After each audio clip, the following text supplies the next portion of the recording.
I'm Jake O'Neill, creator of Animagraphs, and this is how a helicopter works. I chose a design that's seen decades of consistent service in roles like search and rescue, life flight or medevac, law enforcement, military, commercial, and private civilian ownership. This is the Bell Helicopters Model 407.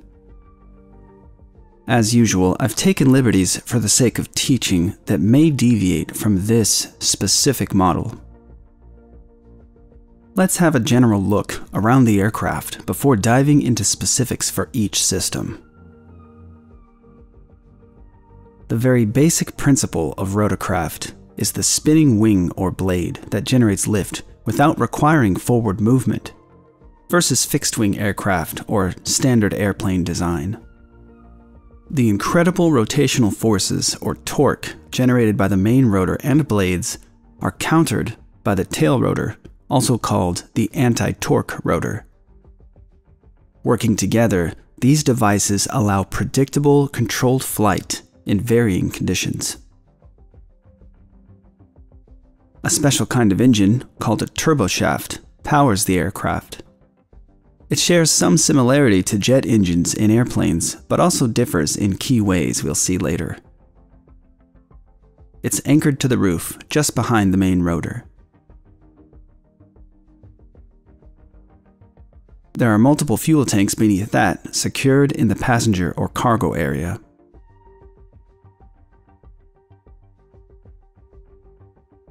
Towards the front, there's the cockpit, with controls for the pilot and the optional dual pilot package.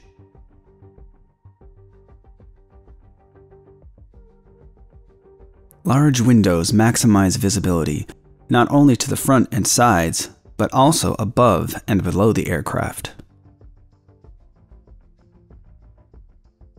There's a wire strike protection system, with wire cutters above and below the body. It weighs around 2,700 pounds empty. For comparison, the average small SUV weighs about 3,000 to 3,500 pounds. It can carry 2,300 plus pounds added weight, including all crew, passengers, cargo, and fuel. When flying at the lighter side of its weight limits in normal temperature and weather conditions, it has a 20,000-foot flight ceiling, a max cruise speed of 135 miles per hour, and a range of 400 miles. In normal working conditions, a max range flight might be around 125 knots for 3 hours with 20 to 30 minutes of reserve fuel. The engine is rated to continuously produce 650 plus horsepower. With a general idea of its characteristics and capability, let's get into the details, starting with the airframe. The frame is made of aluminum and aluminum composite materials, as are the outer panels or skin. Some panels have an internal honeycomb structure for lightness and strength. The tail boom is made of aluminum and is designed to flex some. Attached to the tail boom, there's a horizontal stabilizer to help keep the helicopter nose steady and avoid excessive pitching up or down in flight.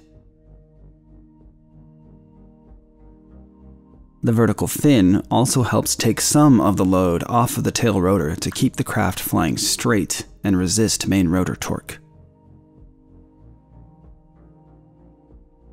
The airframe and skin is lightweight but strong enough to support both the engine and the main rotor with associated components, which take up the entire area above passenger, crew, and cargo areas.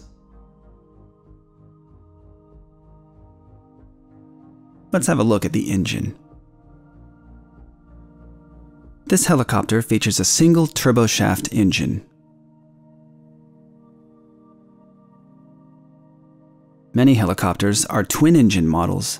Instead of a single unit, there are two identical turboshaft engines which share the workload.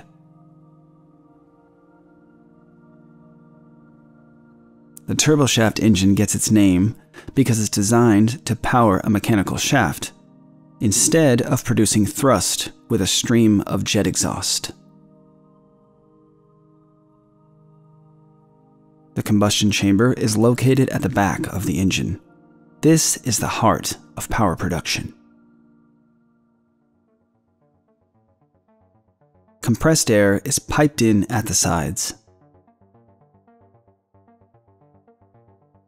Some air surrounds and cools the combustion liner. The primary inlet at the back swirls air as it enters the chamber for better mixing.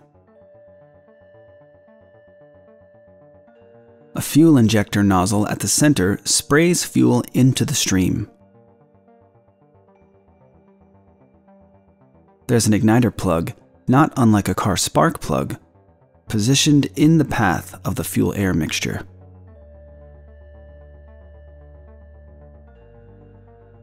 The engine starter at the gearbox gets everything rotating. The starter also works as the electric generator when the aircraft is running. It has its own cooling air intake in the side of the cowling.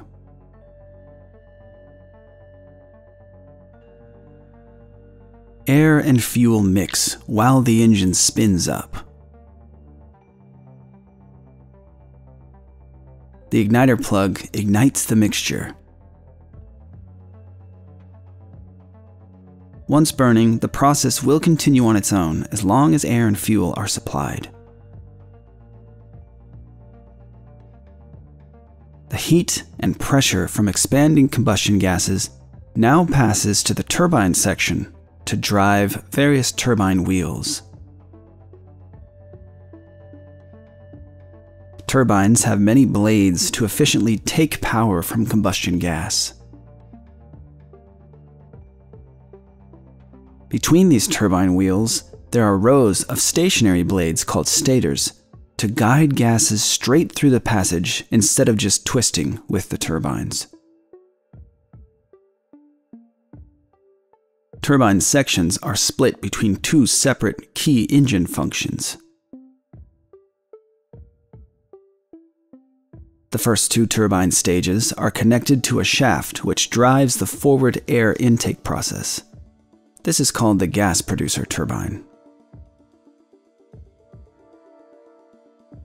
The remaining two turbine stages connect to a hollow shaft that wraps around the compressor shaft and extends into the engine gearbox, eventually powering the main rotor. This is the power turbine. It can also be called a free turbine since it has no physical connection to the gas producer. The exhaust gas flow turns 90 degrees as it enters the exhaust chamber, having spent its energy. Exhaust is guided out the top and towards the back through a curved pipe.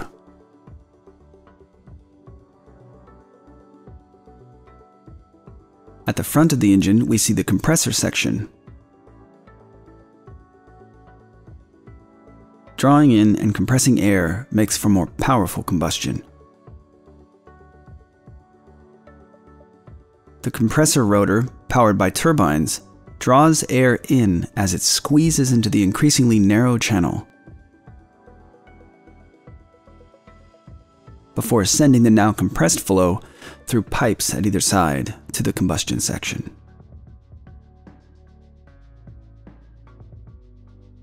There are air intakes on both sides shaped into the external cowling.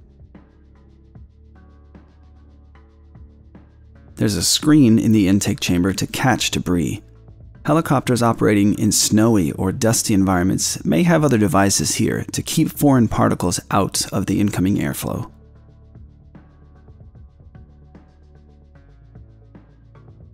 Now that we've seen the engine's core, let's follow the transmission of power out of the engine. A couple connected gears greatly reduce RPM. If the power turbine spins at 48,000 RPM, the output shaft is rotating at about 6,000 RPM.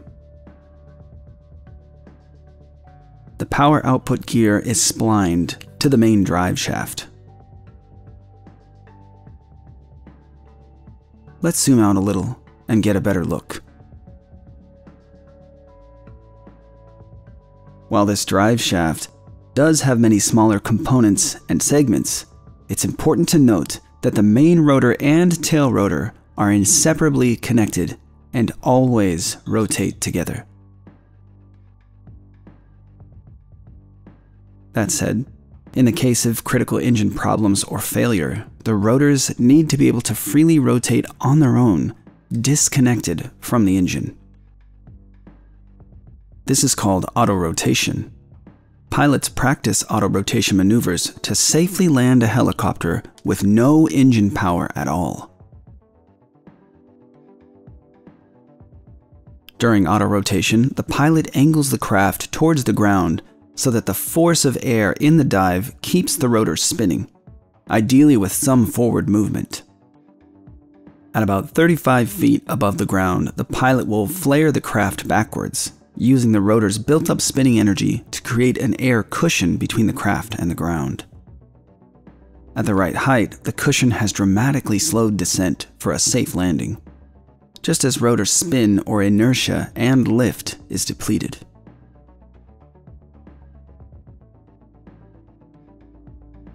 Now, let's zoom back to the engine and drive shaft connection. To seamlessly disconnect engine power from the drive shaft, there's a special component here called the freewheeling unit.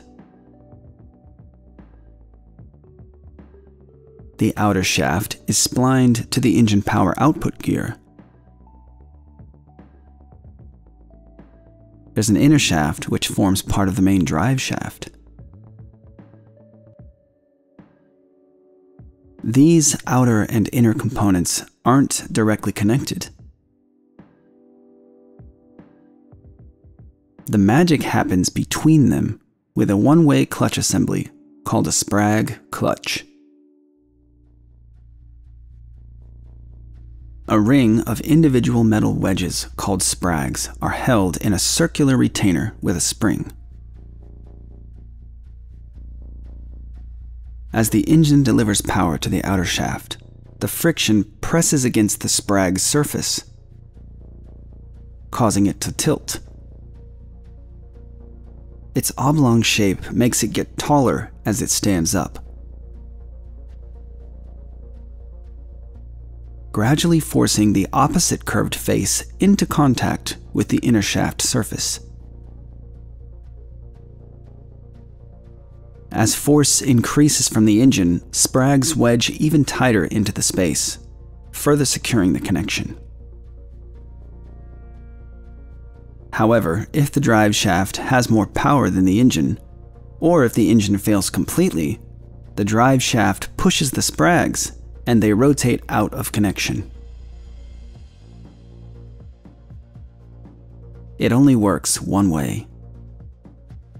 It's also automatic and always functional, so the drive shaft can rotate on its own if it needs to. Now, let's follow the drive shaft forward towards the main rotor. There's a rotor brake assembly here that works like a car disc brake. A lever in the cockpit lets the pilot apply this brake to slow the rotors quickly after landing. It's only used on the ground after engine shutdown. Moving forward, there's a special section of drive shaft here, with spring-like structures at each end that allow greater flex or minor misalignments between the engine and transmission.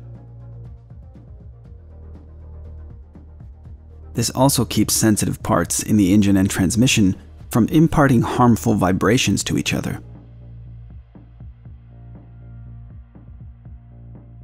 This is where the drive shaft connects to the transmission.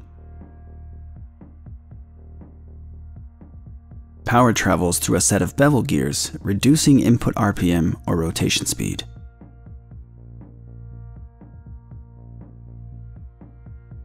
A hollow shaft connects to a planetary gear set above. Planetary gears allow further RPM reduction, but are also very strong while keeping a small form factor. The bevel gear drives the central sun gear. Power flows from the sun gear to smaller planetary gears, which are mounted in a planetary carrier. This is where the main rotor mast connects to the system.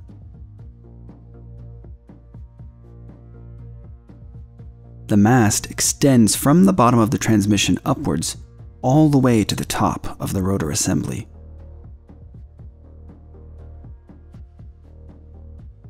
Splines at the planetary carrier drive the mast.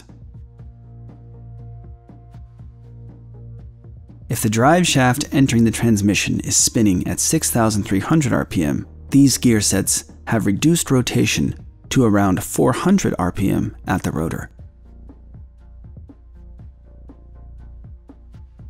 The transmission is mounted with a 5-degree forward tilt, so the cabin sits level during forward flight,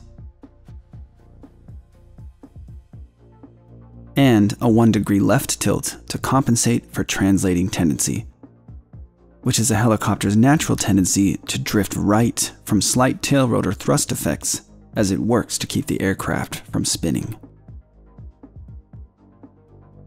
Mounts are made from rubber-like materials designed to absorb vibration.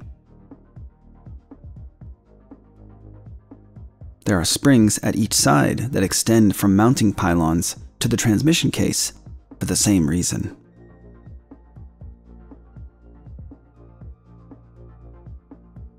Having seen the transmission and main rotor mast, let's trace power backwards from the engine.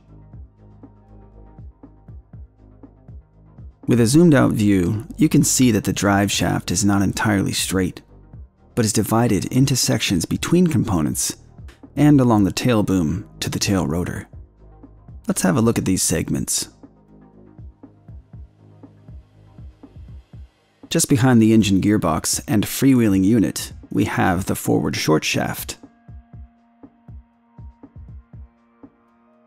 There's a special flexible connector here between these parts.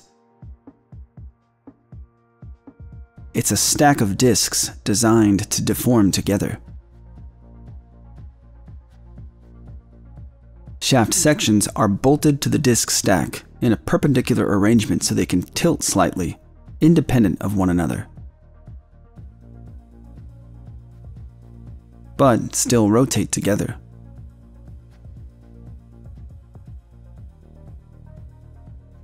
Tracing the drive shaft towards the rear, there's a flywheel to add rotational mass to the system. And behind that, the oil cooler unit.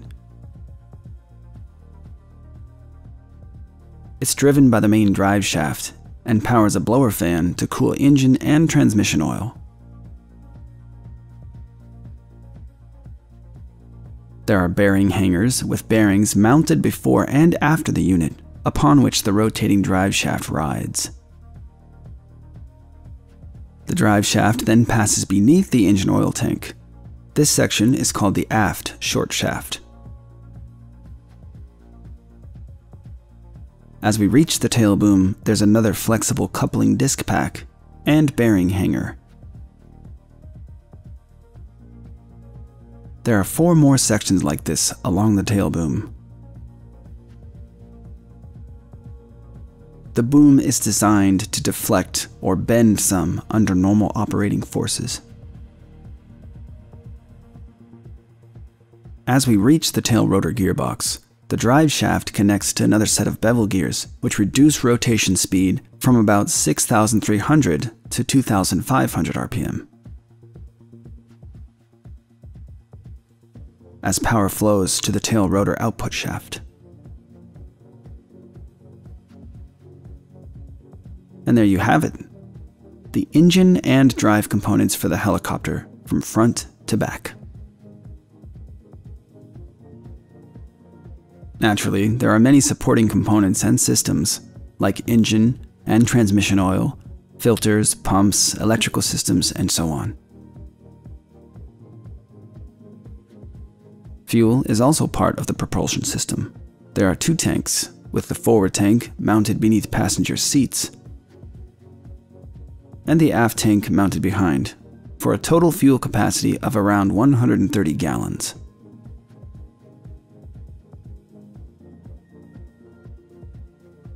Now that we've seen how the helicopter is powered, let's focus on the rotors and see how that power is used to generate lift. This is the main rotor in all its glory. The mechanical movements you're seeing come from pilot controls in the cockpit. These movements affect all possible flight directions: forward, back, left, right, up, and down. The main rotor mast, which we saw previously, never tilts or moves off its axis, as it imparts rotation force to the rotor hub assembly and blades.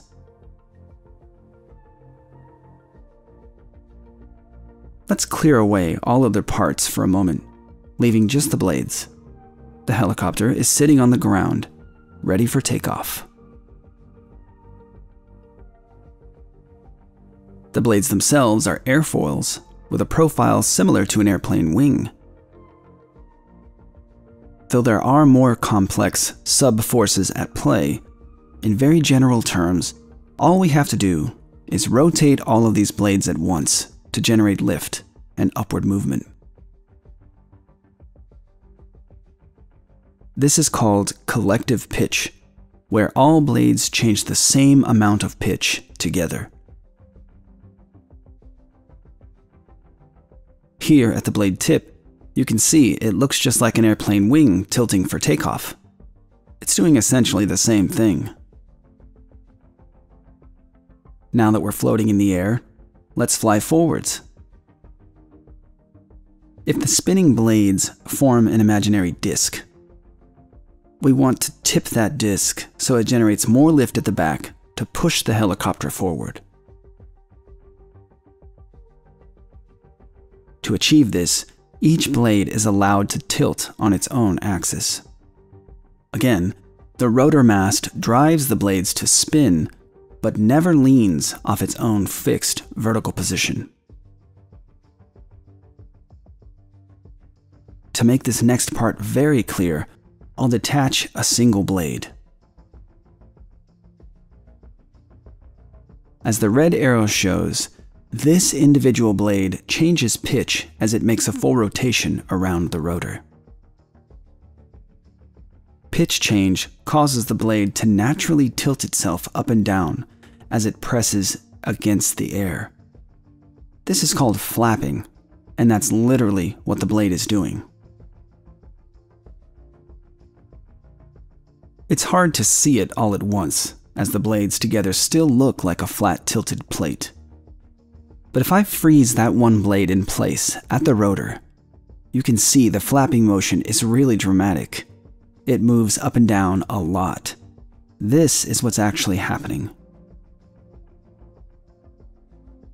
We'll see the parts that allow blades to move like this in a bit, but the important thing is that this flapping motion happens all on its own, just by changing blade pitch as the rotor pushes it through the air. It's kind of like when you fly your hand into the wind outside a car window. So, if you want to tilt that imaginary disc and fly in a particular direction, you only need to control this flapping cycle. When it's high on one side and low on another, you go in that direction. This is cyclic pitch, or blade feathering. It's worth noting here that collective pitch changes also cause blades to tilt, but they're not flapping up at one side. They're just all tilted together, up or down. This is called coning. For maximum control, cyclic and collective pitch changes can happen at the same time, for example, to gain or lose some altitude while still heading in a particular direction.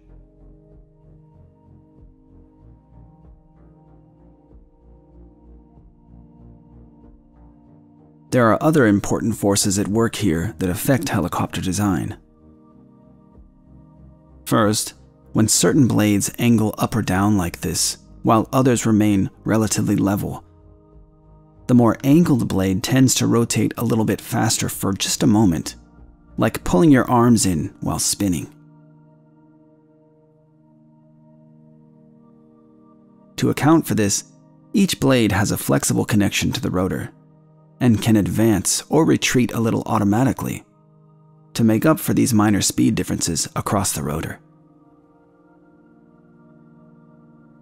When moving in a particular direction, say forward, the advancing blade might generate much more lift than the retreating blade as it pushes harder against the oncoming airflow.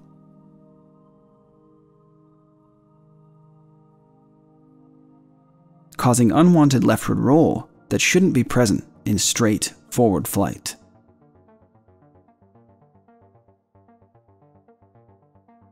To make up for this dissymmetry of lift, as it's called, we rely once again on natural blade flapping. With forward flight, for example, blades have cyclic input, which means the advancing blade is pitching steadily downwards, while the retreating blade is pitching up.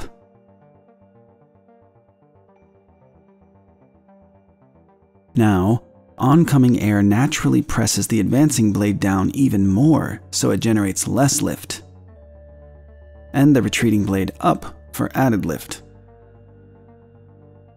automatically balancing lift differences across the rotor.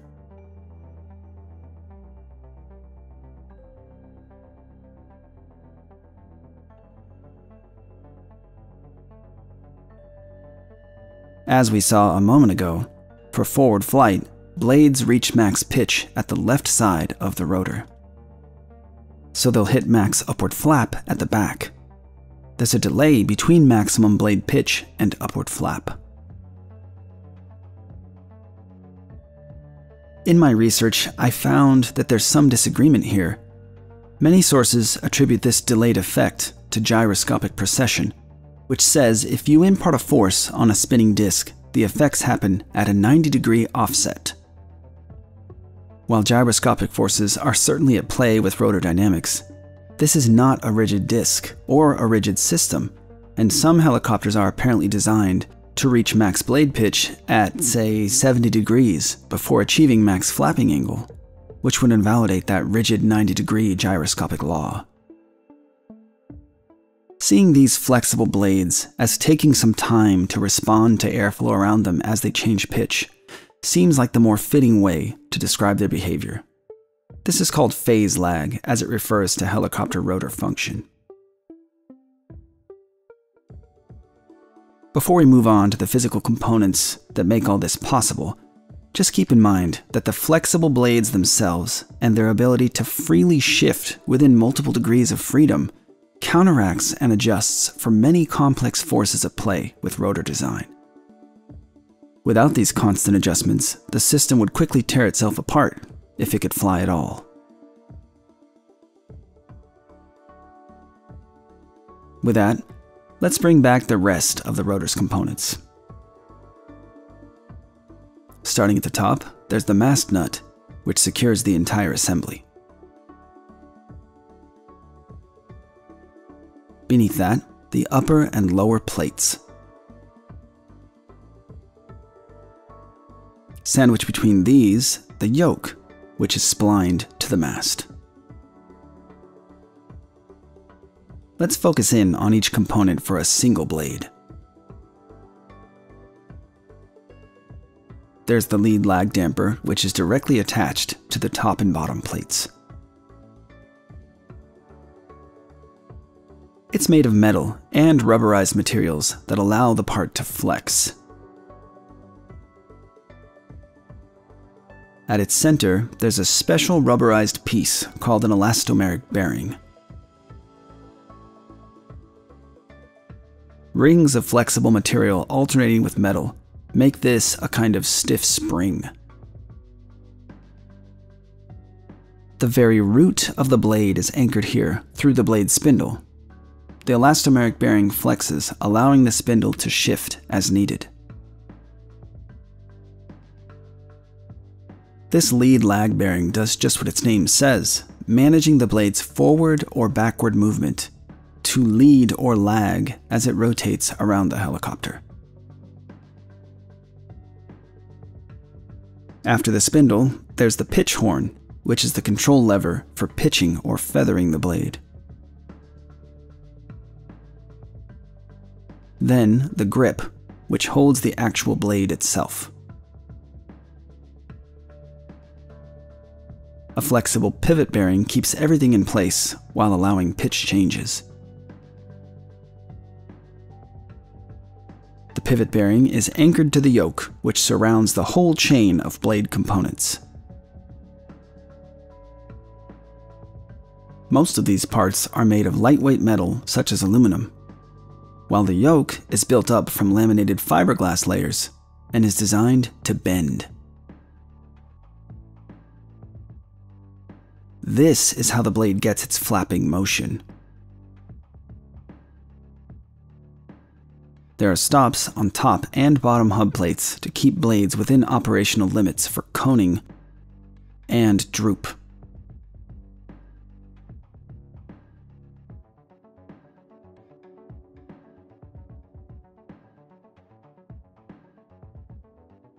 As for the blade, the outer skin is fiberglass. There's a stainless steel erosion strip at the front. It's got a fiberglass spar at its leading edge for added strength, called a D-spar because of its profile shape. The core is Nomex honeycomb material. Nomex is a proprietary fibrous material that's strong, light, and can withstand lots of heat. The trailing edge is also a fiberglass strip, with a trim tab at its midsection to balance individual blades. The blade droops while resting, but lengthens and becomes strong with centrifugal forces during flight. The blades and their connecting parts form a much more organic system than it first appears. It's flexible yet very strong, self-adjusting to elegantly meet complex flight conditions.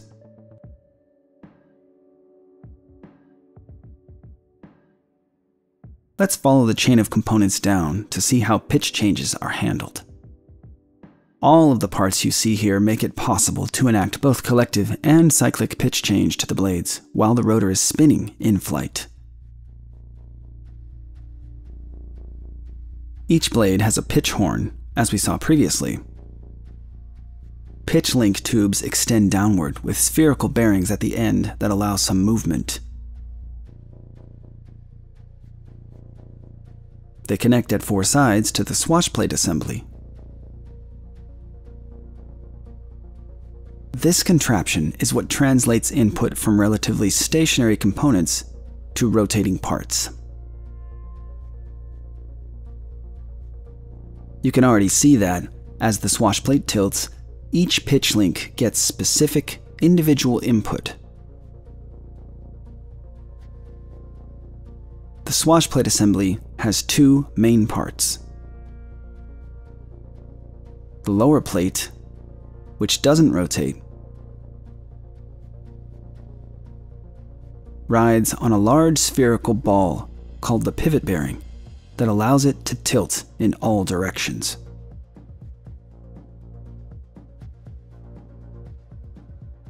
It has a hinged bracket or scissor link to stop it from rotating vertically.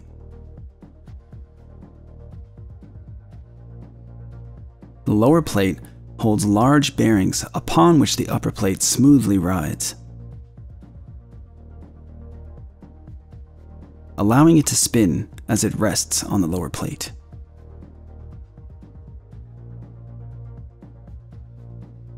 The upper plate also has scissor links.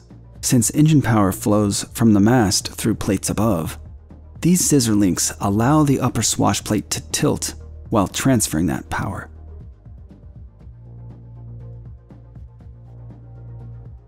Notice again what happens when the swash plate tilts. Pitch links raise and lower in a cycle as the upper swash plate spins upon the tilted assembly.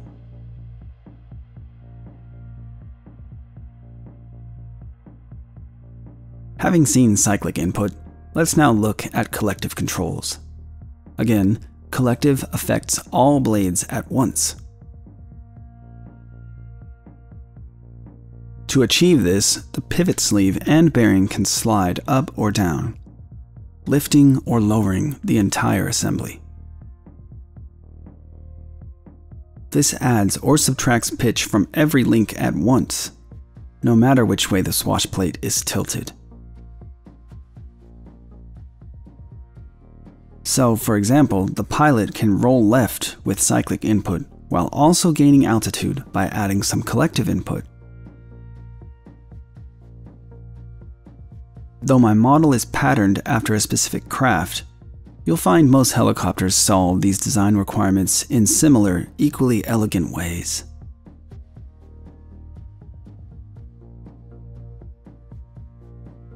As we move away from the rotor, let's trace the flight controls from here down into the cockpit and eventually to the pilot, and see how all this input arrives at the rotor. For swash plate tilt, there are control tubes at either side. The right or starboard side is the longitudinal control tube for input along the front to back flight axis. Since parts have various offsets in the system, tilting diagonally here ends up giving blades max pitch at the sides, in keeping with our earlier flapping demonstration.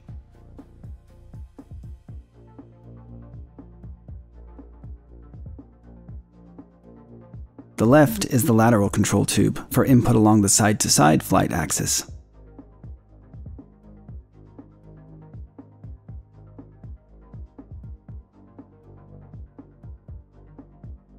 And there's a collective link at the center to move the collective lever.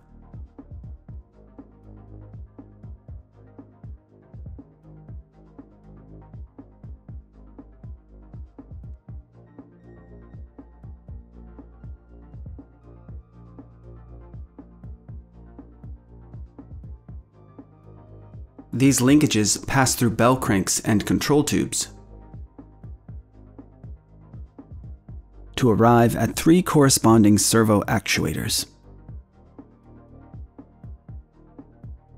Generally speaking, a servo translates commands given to it, and a hydraulic actuator uses hydraulic force to perform work. So, these servo actuators take inputs from pilot controls while adding hydraulic force, since they would otherwise be difficult to move. There are, however, springs extending from actuators to bell crank levers to aid the pilot should these servo actuators lose power during flight. There's a small reservoir for hydraulic fluid. Here's what these components look like in action.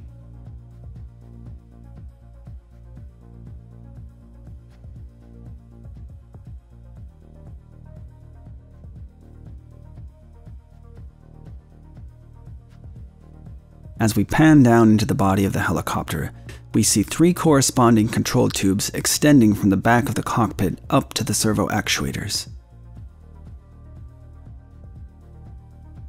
They reside in a control tunnel that sits between the cockpit and the passenger or cargo area.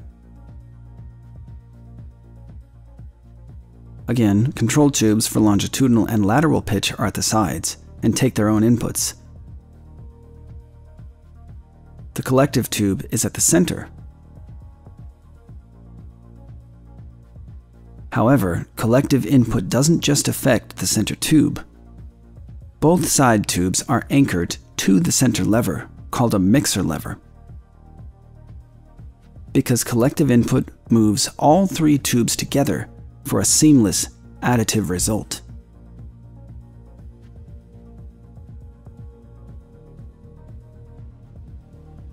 If we pan back up top while collective commands travel through the system, You can see that all three actuators and connected tubes move with collective input.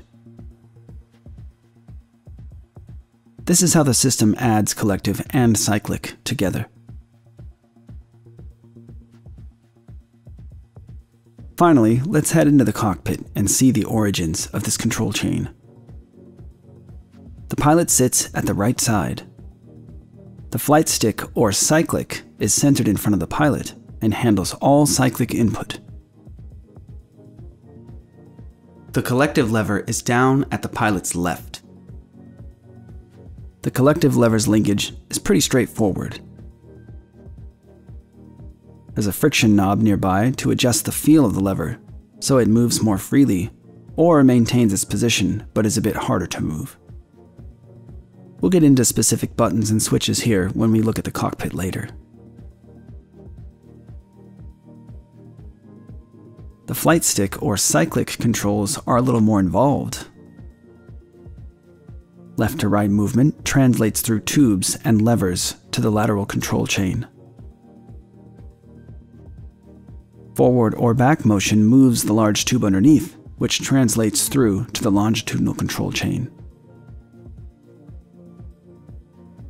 Notice how pure side-to-side motion doesn't affect front-to-back parts, and vice versa. Of course, the system gives freedom to blend these axes at will.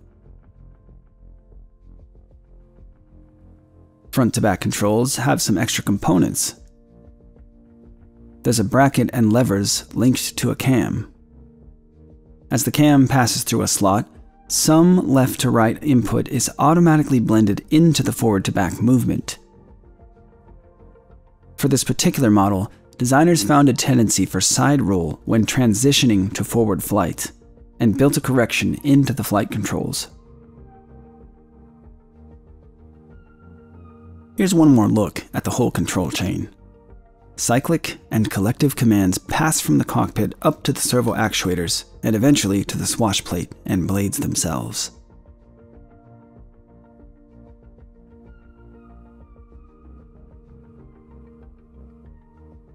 Heading back to the cockpit, let's switch to directional control, or in other words, the tail rotor. This is where foot pedals come into play. Again, I've included optional co-pilot controls here. There's a knob at the front to adjust pedal distance for proper pilot foot position. A couple of bell cranks pass pedal movement through the system. Co-pilot controls are hard linked such that both pedal sets always move together. The foot pedal linkage components travel through the same tunnel as other controls, but cross inside the roof structure instead of on top. There's a servo actuator in the body midsection just before the tail boom. A long control tube travels the length of the boom to eventually connect with a series of levers that move a pitch control tube.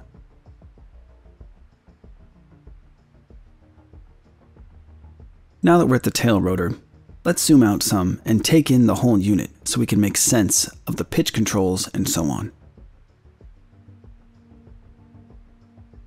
You'll remember from before the drive shafts and bevel gear set. From the larger bevel gear, a connected output shaft extends out the left side of the helicopter's tail. At the end of this shaft, there's a splined hub that holds tail rotor blades. This is how the tail rotor gets its rotation.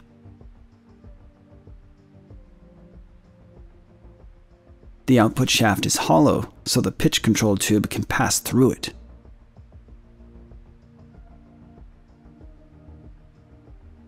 Linkages connect this tube to mini pitch horns at each blade. The tube moves back and forth, affecting blade pitch.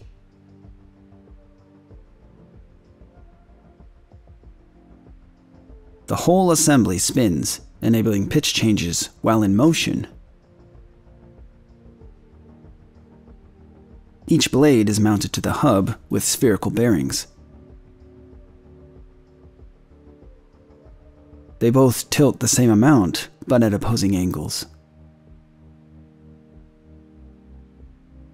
Since the rotor always spins the same way, changing blade angle is how the helicopter alters thrust direction to swing the tail around. There's a little more going on at the hub. Like the main rotor, the tail rotor might experience different conditions at each blade. If moving forward, for example, the advancing blade might generate more thrust as it presses hard against the oncoming airstream, while the retreating blade might generate less. The tail rotor also has its own built-in flapping function. The hub floats on a trunnion, which is a kind of pin that allows parts to pivot. It has elastomeric bearings at each side. This trunnion is splined to the drive shaft.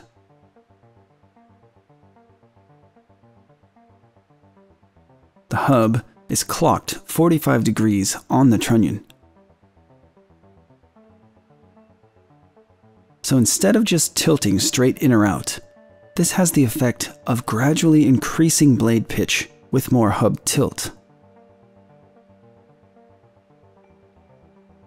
It can be a little hard to see the tilting and pitching happening as one movement, but if we fly around to the blade tip, notice how the arrow and blade profile points a little more to the left or right with hub tilt.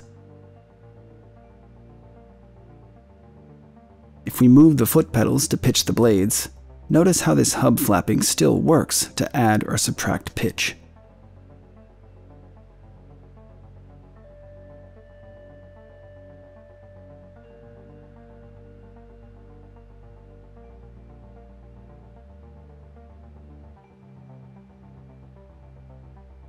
So, if there's more air pressing against the bottom blade than the top, the inequality will cause the hub to tilt, adjusting blade angles accordingly.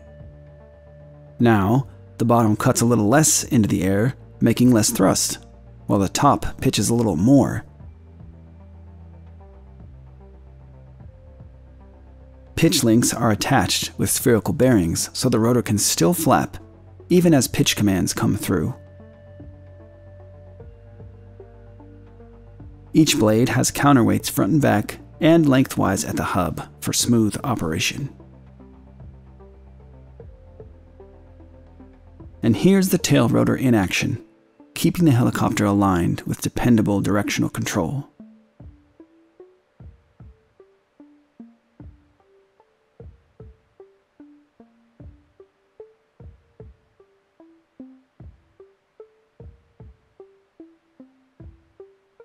Now that we've seen the inner workings of propulsion and flight control, let's head back over to the cockpit and see what the pilot sees when flying the helicopter. Starting with the dashboard and displays. Newer helicopter models use digital displays for most things. Past versions of this same model had 30+ warning lights along the top, and 16 or more round gauges and flight instruments in the main dash area. These screens have a seemingly endless array of panels and options. The current view is what a pilot might have active at times during a flight. Let's look at a few notable instruments here. On the right, or primary flight display, we see radio frequencies at the top, both for navigation and communication.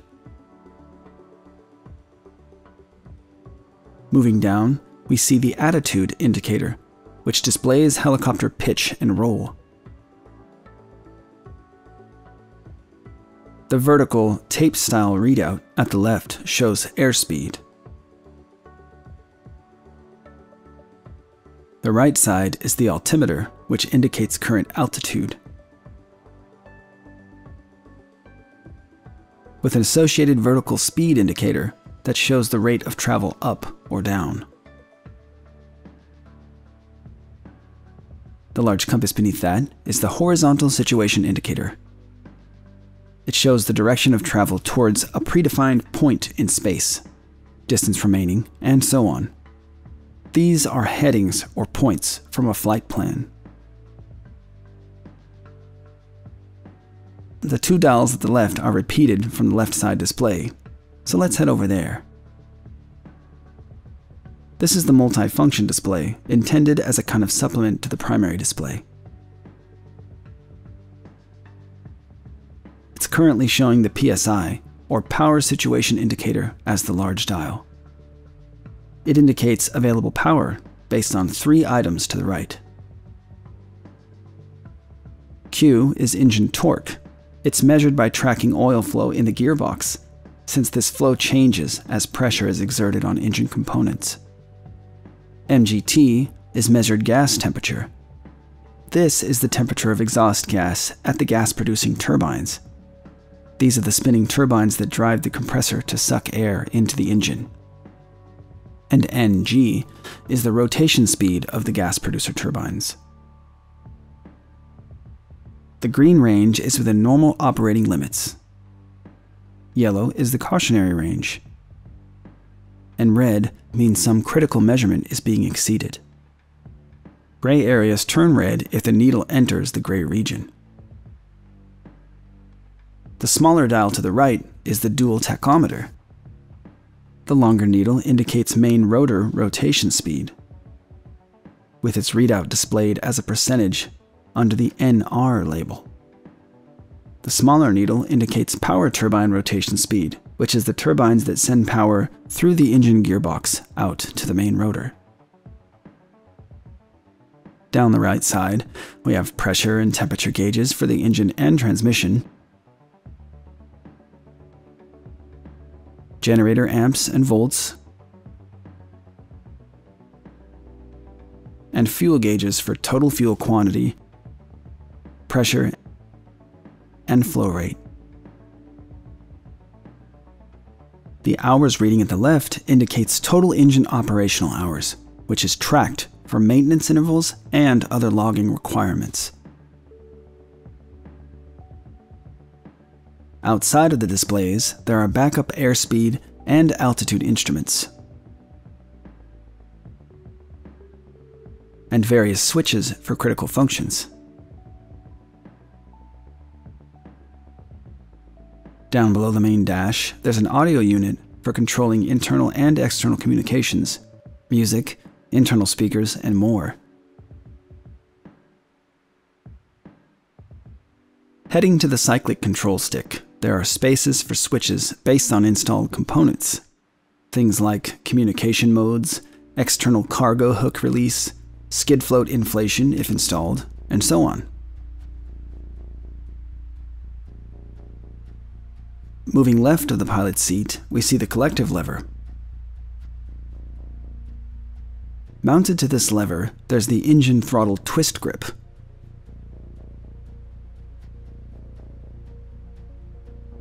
Moving to the control head, there's a switch to start the helicopter's engine, and another switch for toggling different exterior lights. Directly above the collective, there's a couple of panels. The section towards the back is a circuit breaker panel for many critical onboard components. The forward panel controls lighting for the dashboard instruments, other internal and external lights, air conditioning, anti-ice and defog units, battery, and more. There's a lever for the rotor brake nearby to slow rotor rotation after landing and engine shutdown. The main battery is tucked underneath the dashboard and is accessible through a hatch at the front.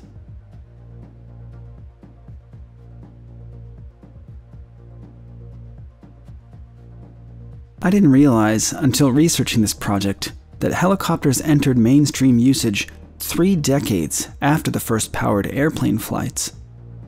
The intricacies of spinning wings versus fixed wings took longer to iron out. Such graceful command over hovering, taking off, and landing on a specified point is a sight to behold.